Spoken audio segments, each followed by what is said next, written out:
All right, we're going to do Traffic Secrets, pages 32 through 35. And this exercise, take the time to do this. For me, I was really struck as I was looking at like the 10 things that were in the bullets on page 32 to think that as much as we have done pretty much everything in just Facebook groups.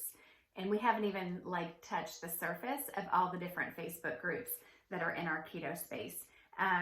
So it's amazing to me to think that we haven't even touched all of those groups. And that's just one of his like 8 or 10 ways that he mentions. We have not looked at podcasts and really started digging into that source of traffic. We haven't looked at what are people Googling. We haven't looked at YouTube videos that they are watching. I mean, it really, the sky is really the limit. It's just based on how much time you're willing to put into it.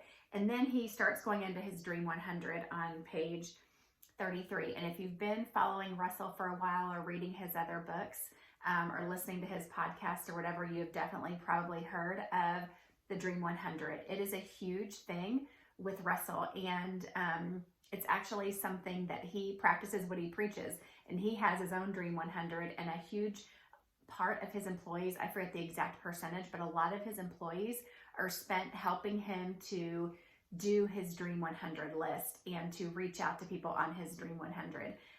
So this is a strategy that works. To be honest, I have not done it yet. After reading this book through for the first time, I'm just starting to really create my Dream 100 list. So I don't have any stories about success with that yet, but I know that it's coming. But how amazing when he is talking about Chet, that he was persistent for 4 months without getting one single person to respond. I mean, that is pig-headed determination, and that's what you have to have. In order to use this Dream 100 strategy, you have to be willing to keep putting yourself out there and not getting a response. You know, when people don't know who you are and you're not an influencer, you have to have something else to make up the difference for the fact that you're not an influencer. And to get the attention of people who are, you have to just be on their horizon. And, you know, he's going to talk more about it, but going in and commenting on their stuff and just kind of making them aware of you slowly and in different ways so that you are on their radar and that they will eventually be able to do business with you. Because if you can get the attention of one of these people in the Dream 100, one of these influencers, rather than spending all your time talking to people who are kind of, I hate to say this kind of stuff, but like there is kind of a hierarchy, right? And if you're talking to people that are kind of on the same level as you, they're only going to be able to have the same level of influence and speed up your business as quickly as you are able to. But if you can get the attention and get someone working with you who is an influencer, they are influencing, you know, hundreds of thousands of people.